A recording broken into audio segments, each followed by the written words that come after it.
Good morning everyone, welcome back to our channel. আশা করি তোমরা সবাই খুব ভালো আছো, সুস্থ আছো। আমরাও খুব ভালো আছি। আমি স্বপ্ন আবার চলে এলাম একটা নতুন ব্লগ নিয়ে।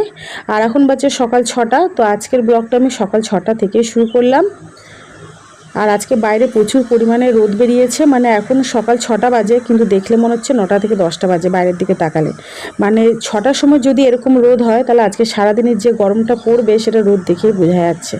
তো চলো একটু নিচ থেকে ঘুরে আসি, দেখি যদি দু একটা ফুল পাওয়া যায়। তো আমাদের ফ্ল্যাটের নিচে প্রচুর ফুল গাছ আছে, কিন্তু ফুল নিতে গেলে আসতে হবে ভোর 4টে সাড়ে 4টার সময়।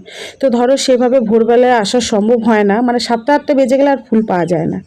আর সকালের দিকে নিচে বসতে খুবই ভালো লাগে, মানে একদম সকালে কিন্তু একদম ঠান্ডা ঠান্ডা হাওয়া দিতে থাকে। তো ধরো সকাল থেকে সেভাবে আসা সম্ভব হয় না, কারণ বাচ্চাদের যেহেতু এখন গরমের জন্য একদম মর্নিং স্কুল করে দিয়েছে। মানে 5টা 20 সাড়ে 5টার মধ্যে বাস চলে আসে, ওদেরকে ঘুম থেকে উঠতে হয় 4টে সোয়া 4টার সময়।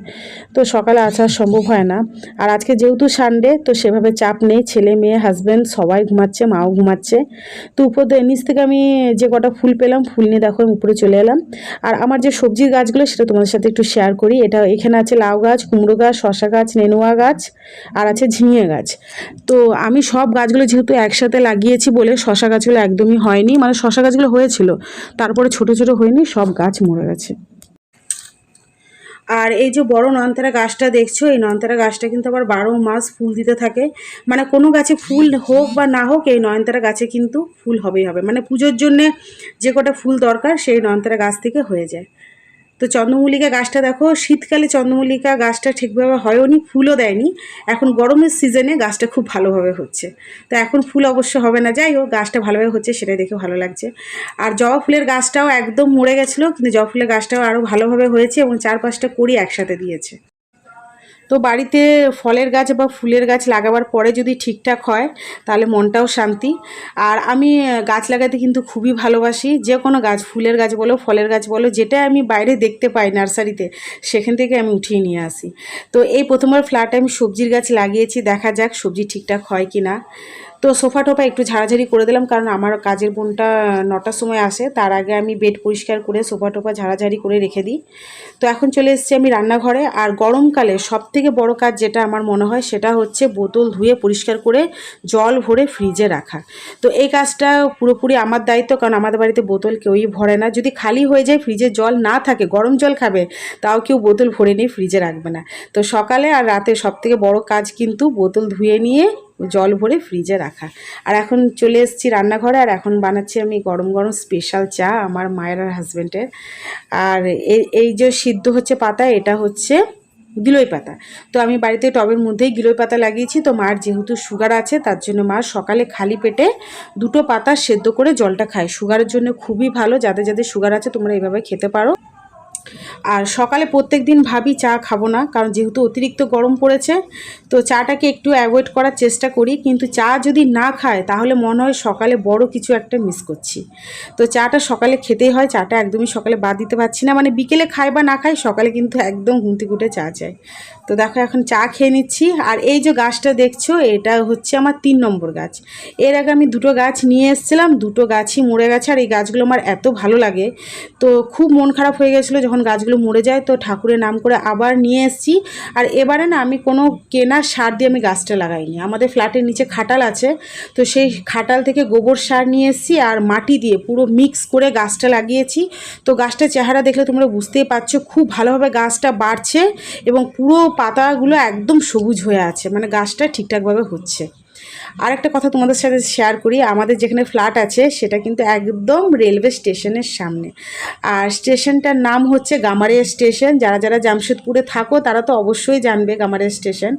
আর আমাদের গামারিয়া স্টেশনের সামনে, মানে একদম সামনে, মানে ট্রেন যখন আসা যাওয়া করে, অ্যানাউন্সমেন্ট করে, তো আমাদের বাড়িতে বসে শোনা যায়, এতটাই সামনে। আর আমাদের বাড়ির থেকে যেহেতু বেলকুনি থেকে জানলা দিয়ে দেখা যায়, এত ভালো লাগে বসে বসে দেখতে। মানে যখন ট্রেন যায়, যতক্ষণ ট্রেনটা যেতে থাকে চলতে থাকে, মানে যতক্ষণ আর কি দেখা যায়, ততক্ষণ বসে নিয়ে দেখতে থাকি। আর আজকে আমাদের ব্রেকফাস্টে হয়েছে গরম গরম পরোটা, তার সাথে আছে একদম বরবটি শুকনো শুকনো আলু দিয়ে তরকারি, আর তার সাথে আছে গুড়। আর লুচি বা পরোটার সাথে কারা কারা গুড় খেতে ভালোবাসো তোমরা কিন্তু অবশ্যই কমেন্টে জানাবে। আর আমাদের বাড়িতে কিন্তু সবাই খেতে ভালোবাসে, মানে লুচি পরোটার সাথে, রুটির সাথে না, লুচি পরোটা যদি থাকে তার সাথে যদি একটু গুড় হয় না, তো গুড়টা দিয়েই রুটিটা খাওয়া যায়, তো সরি পরোটা বা লুচিটা খাওয়া যায়। আর আজকে এই ব্রেকফাস্টটা অনেকদিন পরে বানালাম, যেহেতু এদিকে অতিরিক্ত গরম পড়েছে, তো সেই কারণে লুচি পরোটা রুটি একদমই বানানো হতো না, মানে সকালে ব্রেকফাস্ট শরবত দিয়েই আমাদের শেষ হয়, সে বেলের শরবত হোক, ছাতুর শরবত হোক।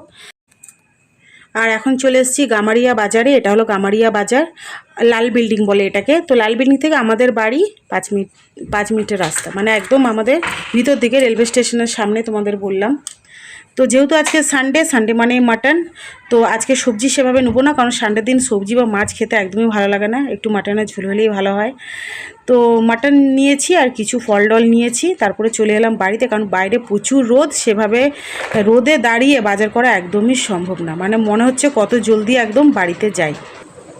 তো বাড়িতে এসে দেখি ছেলে ওইদিকে ঘুমিয়ে গেছে পড়তে পড়তে, মেয়েদের টিভি দেখছে। আর জানলা দিয়ে দেখো কি পরিমাণে রোদ আসছে, মানে এইদিকে জানলাগুলো এত পরিমাণে রোদ আসে পুরো রুমটা একদম গরম করে দেয়। তো এখন সব থেকে যে মোটা চাদরগুলো আছে সেই চাদরগুলো এখন আমি জানলার মধ্যে দিয়ে দেবো, তারপরে রোদটা আসা একটু কম হবে। আর আমাদের বাড়িতে মাটন রান্না হলে কিন্তু মাই করে, মানে মা দুর্দান্ত মাটন রান্না করে, যদি মায়ের হাতে কেউ একবার মাটন রান্না খায় তাহলে আর অন্য কারুর হাতে খাবে না।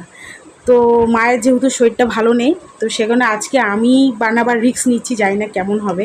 আর আমি মাটন একদমই বানাতে চাই না, যেহেতু মা খুব ভালো বানায়, তো সে কারণে আমি একদমই মাটন বানাই না। আর রিস্কও নিই না, জানি না কেমন হবে না হবে, হয়তো নুন বেশি হয়ে গেল বা হলুদ বেশি হয়ে গেল।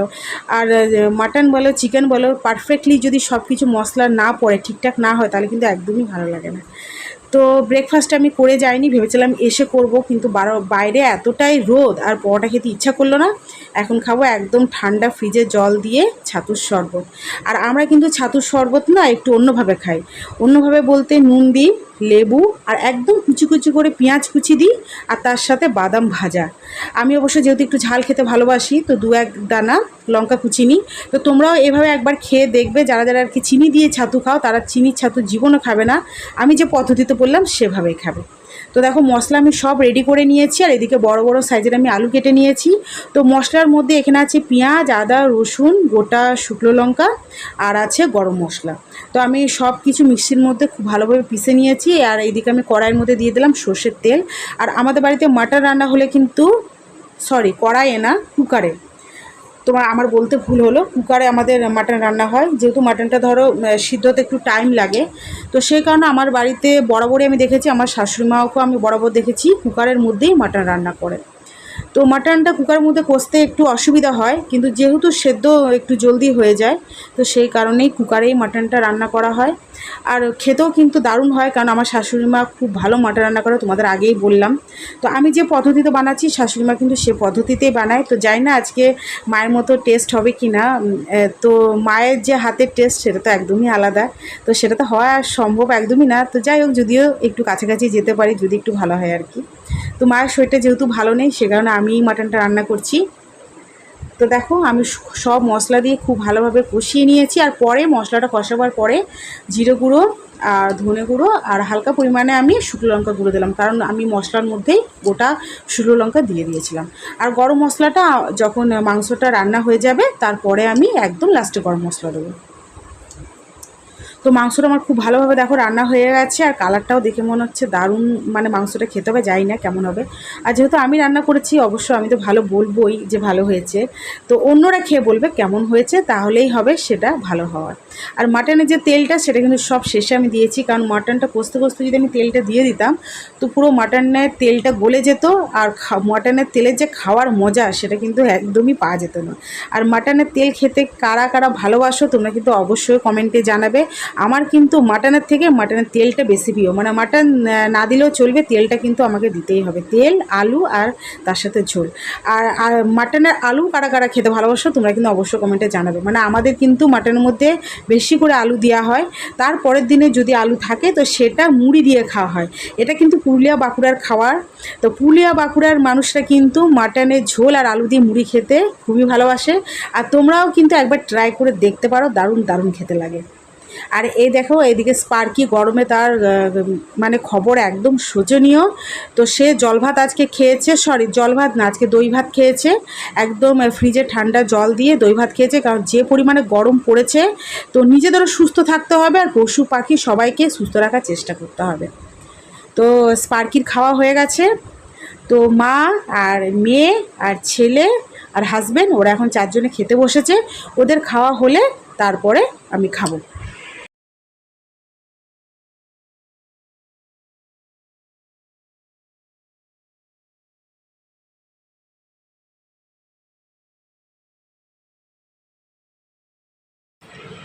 তো এখন একদম চলে এলাম সন্ধেবেলা। তো এখন সন্ধে দেবো।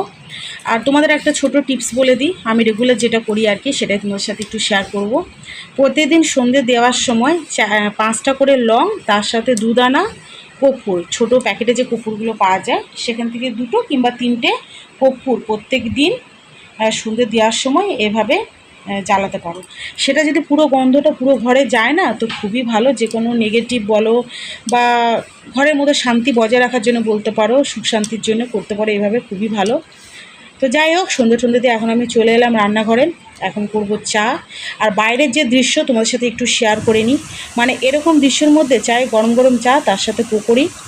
তো পকোড়ি অলরেডি অর্ডার হয়ে গেছে হাজব্যান্ড আর মেয়ের। তো এখন পকোড়ি বানাবো।